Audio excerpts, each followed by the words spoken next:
Hey guys, इस प्राचीन मंदिर में उकेरे गए यह भगवान कौन हैं? ध्यान से देखिए, यह शिव हैं या विष्णु?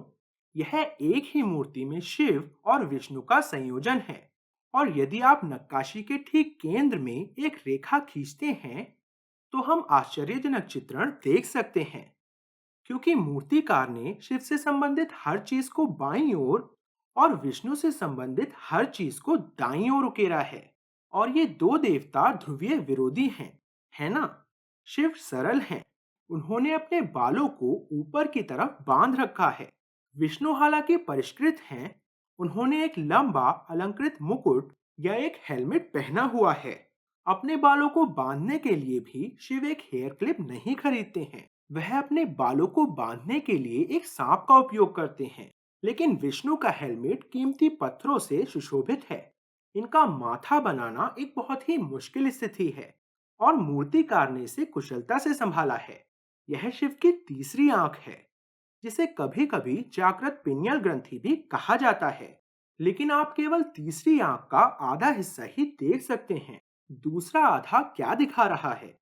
दाईं ओर आप यह अजीब निशान देख सकते हैं। यह वास्तव में ऊर्ध्व पुंड्र का आधा हिस्सा है। अब ऊर्ध्व पुंड्र क्या है? यह एक चिन्ह है जिसे लोग विष्णु और उनके अनुयायियों द्वारा माथे पर लगाए हुए देख सकते हैं।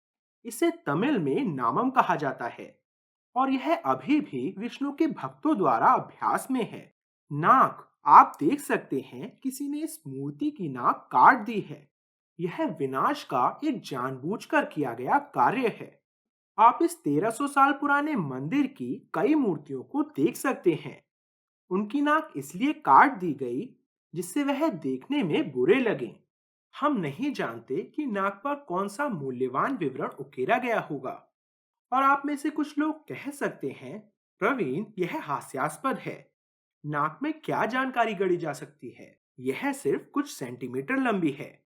मेरे बचाव में होठों को देखिए। यदि आप केवल बाईं ओर ध्यान केंद्रित करते हैं, तो आप देखेंगे कि शिव का चेहरा कुछ गंभीर है। वे अपने गंभीर आचरण के लिए जाने जाते हैं। लेकिन यदि आप बाईं ओर को छिपाते हैं और दाईं ओर देखते हैं, तो आप पाएंगे कि विष्णु खुशी से मुस्कुरा रहे हैं, क्योंकि वे एक प्रसन्नचित्त व्यक्ति हैं। फिर से केवल कुछ सेंटीमीटर लंबे होठ, लेकिन यह हमें बहुमूल्य जानकारी दे सकते हैं। अगर आप किसी प्लास्टिक सर्जन या कॉस्मेटिक सर्जन से बात करें, तो वह आपको बताएगा कि सुपरमॉडल के चेहरे और बदसूरत चेहरे में सिर्फ कुछ मिलीमीटर का अंतर है। और ठीक यही मूर्तिकार ने यहाँ किया है। मूर्तिकार यहाँ कॉस्मेटिक सर्जन था, है ना? होठों को थोड़ा और बढ़ाकर उन्होंने विष्णु की प्रसन्नता का परिचय दिया है, जबकि शिव के होठ छोटे हैं और गंभीर मुख को दिखा रहे हैं। और शिव और विष्णु को ऐसा क्यों दिखाया गया है? मैंने इसे फोटोशॉप किया है, एक तरफ की छवियों को मिरर करके। यह मोटे तौर पर एक पूर्ण आकार के विष्णु जैसा होगा और शिव की एक पूर्ण प्रतिमा इस तरह दिखेगी। ऐसा लगता है कि प्राचीन भारतीय नक्काशी में कुछ बहुत ही गहरी अचेतन जानकारी छिपी हुई है। शिव को एक मर्दाना आदमी के रूप में दिखाया जाना चाहिए, कठोर और सख्त। वह सिर्फ स्नान कर सकते हैं, अपने बालों को बांध सकते हैं और कुछ भी पहनकर अपने काम पर जा सकते हैं। जबकि विष्णु को परिष्कृत और सौम्य, कुछ कोमल और स्त्री के रूप में दिखाया गया है।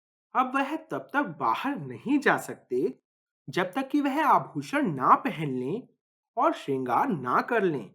शिव एक गंभीर व्यक्ति हैं। वे एकांत और अंतर्मुखी हैं।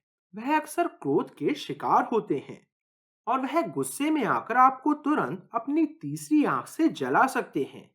अपने सरल सीधे साधे तरीकों की वजह से वे कभी कभी मुसीबत में भी पड़ जाते हैं। हालांकि विष्णु बहिर्मुखी हैं, बाह्य रूप से वे हमेशा चंचल और मजाकिया होते हैं, लेकिन आंतरिक रूप से वे शांत और गणनात्मक होते हैं। और यहाँ तक कि उनकी लड़ाई और जीत भी कुटिल और सुनियोजित होती है। इसे समझाना भी अजीब बात है। हम शिव और विष्णु मंदिरों में भी उनके व्यक्तित्व को प्रतिबिंबित होते हुए देख सकते हैं। शिव मंदिर आमतौर पर गंभीर शांत स्थान होते हैं। कोई नाच गाना या किसी फैंसी उत्सव का आयोजन नहीं किया जाता है। इन मंदिरों में की गई नक्काशी आगंतुकों के मन में गंभीरता लाती है। हालांकि विष्णु मंदिर चमकीले रंगों से रंगे हुए होते हैं और आमतौर पर खुश भक्तों और आगंतुकों से भरे होते हैं। गायन और नृत्य को प्रोत्साहित किया जाता है। यहाँ तक कि मुख्य देवताओं के साथ आमतौर पर अलग तरह से व्यवहार किया जाता है। शिव को केवल स्नान मिलता है और फिर उन पर भस्म लगा दी जाती है। हालांकि विष्णु को सोने, चांदी और हीरो से सजाया जाता है। वह अलग-अलग दिनों में अलग-अलग तरीकों से तैयार होते हैं, अपने जीवन का पूरा आनंद लेते हैं। यही कारण है कि विष्णु को अलंकार प्रिय कहा जाता है, जिसका अर्थ है गहनों का प्रेमी।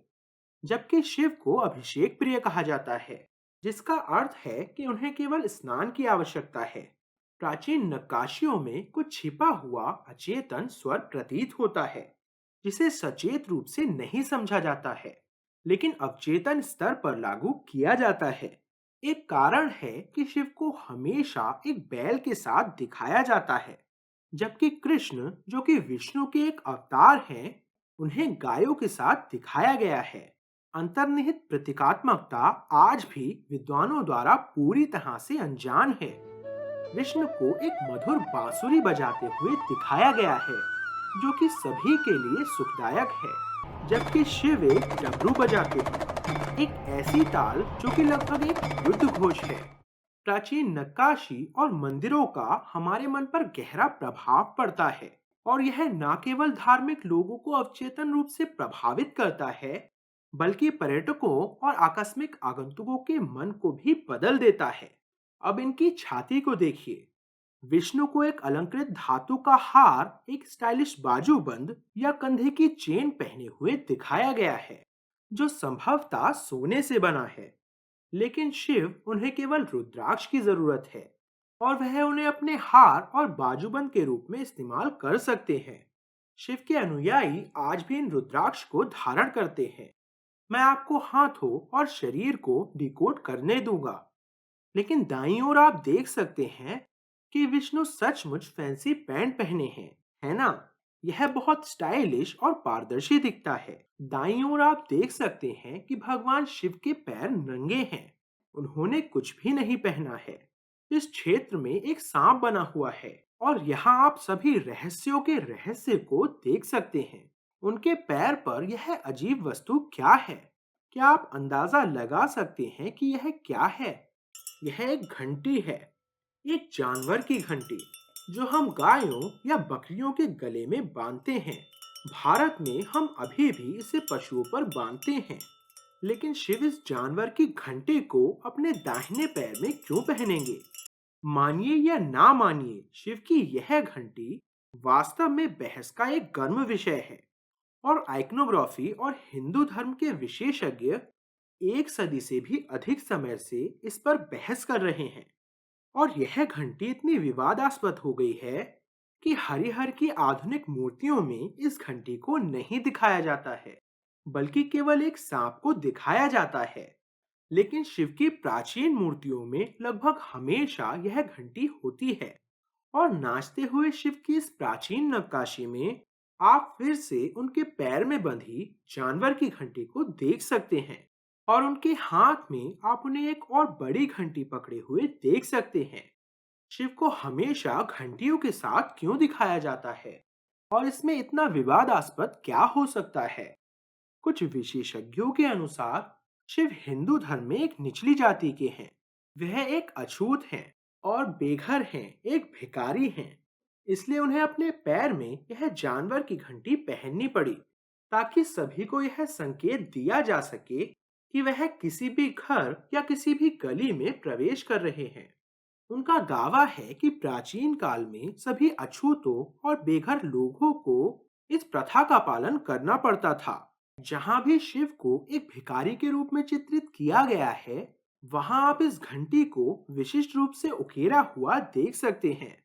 बेशक कुछ लेखक इसे सबूत के तौर पर दिखाते हैं कि प्राचीन हिंदू धर्म विभिन्न जातियों के साथ भेदभाव करता है और प्राचीन काल में सामाजिक अन्याय हुआ करता था, लेकिन वे एक महत्वपूर्ण बात भूल जाते हैं।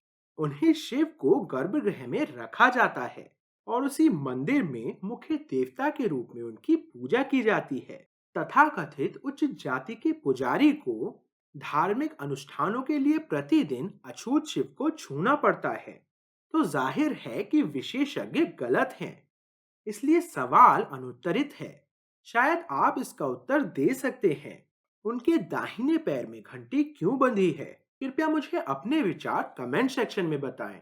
मैं प्रवीण मोहन, देखने के लिए बहुत बहुत धन्यवाद। सब्सक्राइब करना ना भूलें और मैं आपसे जल्द ही बात करूंगा। बाय।